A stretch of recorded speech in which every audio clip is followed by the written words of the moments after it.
Hey guys, RC Peck here with Fearless Wealth. And in this video, I'm going to do technical analysis on the S&P 500, emerging markets, and Europe. So basically, I'm looking at the three biggest chunks on the planet, right? We'll just call it North America, Europe, and emerging markets. And what I'm going to do is have the price charts tell us which is the place to be for 2021. So I'm going to do a little predicting, and I might throw in some predictions of gold and Bitcoin too. But specifically, we're going to look at the S&P 500, emerging markets, and Europe, and have the price charts tell us which is the best place. So let me jump over to the price charts and we will get going. Okay, so on the screen here, I have the total stock market index fund. This is a Vanguard fund. It's the S&P 500. So just really quickly, I'm going to keep coming back to this little bitty thing right here at the beginning of 2018. That was where Donald Trump tweeted his first trade war. I believe that was on January 22nd, 2018. So I'm going to continue coming back to this over and over. So look, the U.S. stock market from that point is up 43% with dividends reinvested. Now, from a technical analysis point of view, something that is making new lifetime highs repeatedly is a sign of strength. That means every time it breaks out, okay, clearly not every time, but when it breaks out, right, more people buy. And what I mean by that is when it first broke above that trade war, it couldn't stay above it. It came back down. You can see that right here. It came back down. But then buyers came in and it moved back up. And in fact, it broke above to new lifetime highs, new lifetime highs, new lifetime highs, new lifetime highs, new lifetime highs, new lifetime highs. So here's the thing. New lifetime highs. What precedes a new lifetime high? A recent new lifetime high, not a new lifetime low. Now, I know we're taught that new lifetime highs are scary and we have something called investment vertigo and we think the market's going to crash, but that's not actually how things go. So starting off with just doing some technical analysis, and I could put in SPY and it would show the exact same thing here. So here we have the S&P 500 making new lifetime highs, very similar to the US total stock market index fund, same thing. Okay, so now what I want to do is I want to show you, let's just do a European fund here, bring up a European fund. So this is the iShares MSCI Eurozone ETF. So right away, I want to come up to this trade war point in 2018. Notice now with the S&P today is about 45% above its trade war highs. Europe, 4%. 4%. So that means over the last 3 years, Europe has done nothing. So everything that the US has experienced from a stock market point of view, up 45%, I'm rounding here, up 45%. Europe has seen none of that. In fact, Europe has had much more volatility. It fell 26% in 2018. And then coming in to 2020, it fell 39%. During this exact same time period, the S&P only fell 34%. So a lot more volatility in Europe than the US. Now, this is important because Europe's the largest economic bloc on the planet. And just now, this is super important with looking at price charts. Just now, on December 1st, so ending 2020, Europe finally broke out to new lifetime highs. A new lifetime high almost always leads to another new lifetime high. So what we're seeing is Europe potentially taking the baton from the US, saying we're going to lead the world now in the stock market. Okay, so then the other one I want to look at is EEM. EEM is emerging markets here. And about 58%, let's just call it 60% of the world, easily 60% of the world. In fact, I'm not even really including Africa. Let's call it 2/3 of the world is on this black line. So this is emerging markets. Now, the largest country in here is China, still considered an emerging market. Here is that trade war high right there. You can see every time going back, this is going back 12 years. emerging market failed when it got up to that resistance. This time it didn't. Look at this right over here. It hesitated, just a hesitation, guys. Notice this hesitation. I can zoom into that. It's really zoomed out, but just I want to point something out. That hesitation happened above that support resistance line. And then it absolutely took off to the upside. This is emerging markets. It's been basically dead for 12, 13 years. Literally, that's over a decade where emerging market, 2/3 of the world has not seen what the US has experienced and even what Europe has experienced. And again, this is 2/3 of the world. So when people say the market's got to crash, it's got to go down, I think what they're doing is they're looking at old metrics. They're looking at PE ratio or price to sales or a Warren Buffett indicator or something that was invented in the 70s or the 80s. And look, it's very likely very few people will ever create the wealth that Warren Buffett does, but most people don't know that he's underperformed the stock market for the last 16 years. So basically, he should have retired at 75 and just given his money away. And the point of me saying that is the world changes, but what doesn't change is price, and price pays. And you learn how to have price pay you by understanding how to read price charts. So again, looking at the screen here, this is emerging markets. 13 years going sideways, finally broken out to new lifetime highs. Now that's a sign of strength for emerging markets, and Europe is breaking out to new lifetime highs. So you have basically 96% of the world breaking out to new lifetime highs. Now look, if the world's breaking out, the US is going to be pulled with it, or it still may lead. So what I also want to do is let's just go look at SPY divided by emerging markets. And let's see if emerging markets are going to stout. Actually, the better way of doing this is by saying, let's look at emerging markets. So when we look at emerging markets relative to the US stock market, they've been greatly underperforming. So the price chart you're looking at is what's called a relative price chart. This means emerging market shares are being priced in S&P 500 units, not in dollars, but the actual currency is literally, in this case, SPY, the ETF SPY. So I want to point out a couple things here. It looks like to my brain, and if you look at that, and I can zoom in on this too. I know I haven't zoomed in on EEM yet, but if you look at this, emerging markets is breaking above. It's moving above. Now, it's still in this huge downtrend here, so it has some ways to go. Let me make this line kind of thick here. So it's not the prettiest, but what we have here is basically emerging markets in a downtrend since 11, 10, probably 2009. And notice how it's now breaking out of that downtrend relative to the S&P 500. So it's gotten out of this downtrend. It's moved out here. It's breaking above this resistance. We can actually, for fun, make that kind of a really key area, make it green. And so you notice it's breaking above that. And that's super important from a technical point of view. That means the price has finally strengthened relative to the SP. And it's a resistance support zone. It couldn't break below it here. And then it couldn't get above it here, if you can see that behind the downward trend line. And finally it broke above. So let me do this. Let me get out of this and let me just zoom into 3 years. Okay, same price chart. I've just zoomed in. So you can see here, it has broken up above that support resistance line. It's broken up above, and it's just kind of coiling right here.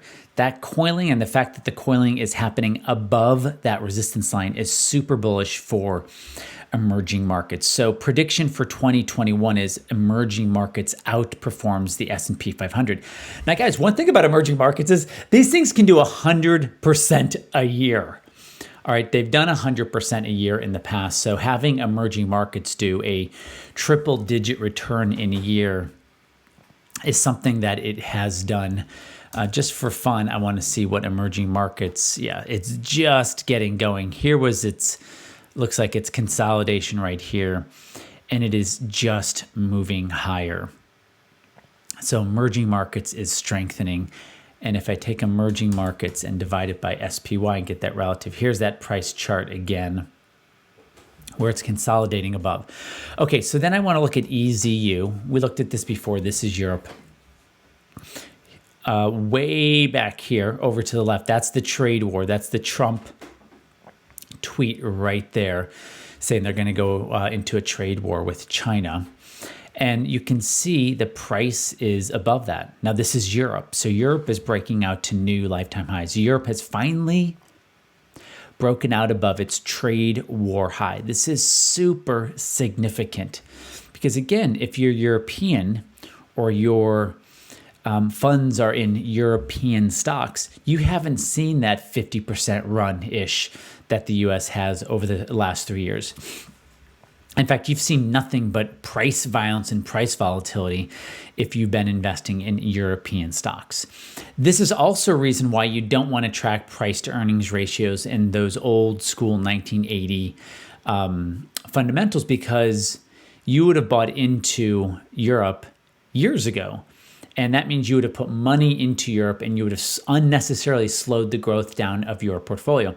This is why one of the biggest threats to people's retirement is not the Fed, is not the presidency, but it's actually being taught to be over diversified. So there you have EZU, which is Europe breaking out to new lifetime highs. And then lastly, I want to do two more things. I mean, after this, I have two more things. This is World. This is MS World. So this is actually an index, so it's not priced in US dollars. And this has also just broken out to new lifetime highs. So you have the world breaking out to new lifetime highs. Now, the US represents 4% of its population. That means 96% of the world is on this black line from a population point of view. And they're just now, after 3 years, breaking out to a new lifetime high. And of the world population, about 2/3 is what's considered emerging. And they've been going sideways for 13 years. So we have 96% of the world breaking out. Okay. One of my YouTube channel guys pointed out to me that I did not actually give a gold prediction for 2021. So thank you for calling that. So here's the prediction in very clear terms. Gold has to stay above 1750 to 1800. So it has to stay above that zone right there to give it a chance. As long as gold stays above 1750 to 1800, you have to be bullish or neutral. Okay, meaning neutral, like you have no opinion. But if it breaks below that 1750 to 1800, it is absolutely something you want to stay clear of. Okay, so now here is the prediction to what gold could do going forward. So in technical analysis, what you want to do is you want to look at the base up to the breakout. So the base is everything below that blue line, this whole drop right here. And you want to see what the price up to that base. So that's an 80%. That's an 80% move up to its old lifetime high. So one should expect if it breaks above, and it not only has to stay above that 1750 to 1800, but clearly it needs to break this 2070. So we're looking at an 80% gain above 2000. So $2,000 times 80% is $3,600. So if this can get on its feet, and it's really getting beat up right now because relatively speaking, it's actually getting crushed by the S&P 500, and I can show that in a second. So there's definitely weakness coming in gold relative to the other major categories, investment categories on the planet, stocks being the biggest one. So the prediction is if it breaks above, and it's got to break above, guys, we're looking at about 3,600. This thing could move very fast because if it's breaking above, that means more buyers. If you look at the screen here, more buyers will be coming in, and this thing can move very fast, especially considering it's been consolidating now for almost 6 months. The other prediction is for Bitcoin. I'll quickly do a Bitcoin prediction. So I'll use the same thing. Bitcoin hit a high of about 19,400 back at the end of 2017. From the bottom, its consolidation went from here to here. So from its bottom consolidation to that 19,400 is about 485%. So 485 times 19, oops. Hold on, we got to do a little math here. We're looking at $113,000. So Bitcoin hitting $113,000 in 2021. As it continues its steam, that should be something that most people will expect. Now, one thing that Bitcoin is doing, again, I started this conversation off saying I'm going to use technical analysis to look at where the market is going. I started with the S&P 500 and showed that there is strength in that. And it is weakening relative to emerging markets. So if I was to predict what's going to be the strongest location on the planet in 2021, it's going to be emerging markets. I actually didn't do a relative price chart of US to Europe. I can do that in a moment. So Bitcoin has to stay above, let's just make it a nice round number. Let's just call it 2,000 here. And you can see when it got to that, I'm actually going to zoom in here because this is pretty, this is pretty zoomed out. When it hit that 19,400 right around here, it consolidated, just did a gorgeous consolidation here. So as long as it stays above the 20,000, it's going to be volatile, but you can look at this price chart and see a lot of price violence. What we could expect is $113,000 per share, per symbol in 2021. And that's not going to be a free ride because this thing can get very, very volatile. It barely touched 41,000 and sold off just in 2 days, 15%. So as a percentage, 15% doesn't sound that big a deal, but if you bought at 40,000 and you already lost $6,000 of that, that's feeling like a pretty scary thing. Most people don't own Bitcoin directly. They own GBTC, which is a tracking symbol. And let's just see what that is off its high. That's off about 16% from its high. If GBTC, it would not be surprising. Let me just see the exact price that it broke above. So its high was there over in the end of 2017. It hit a high, so it's come right back down to its high. The longer Bitcoin, or the longer GBTC's net asset value gets or stays close and gets closer to actually Bitcoin's actual value, the more stability Bitcoin has. And right now, GBTC is moving about 10% net asset value.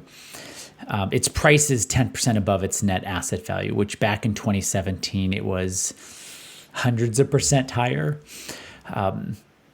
Okay, one more thing here, guys, and then we'll hit the pause button. I said I'd look at EZU divided by SPY and see what that's doing. So EZU has a little work to be doing here. It is still underperforming. It's got to break above that resistance, and when it breaks above that resistance, guys, then we're looking at more buyers to come in. So good things to come. All right, guys, that's a little bit of using technical analysis. And what we're actually doing is we're filtering out the noise and the news. I shouldn't air quote the noise, just air quote the news. Thanks, guys, for being in my world. Please hit the like button and leave a comment. It helps with the algorithms. It helps us promote these videos. Also, too, if you like this video, you're going to love the videos I have for you at the end. Okay, thanks so much, and I'll see you on the next video. Bye.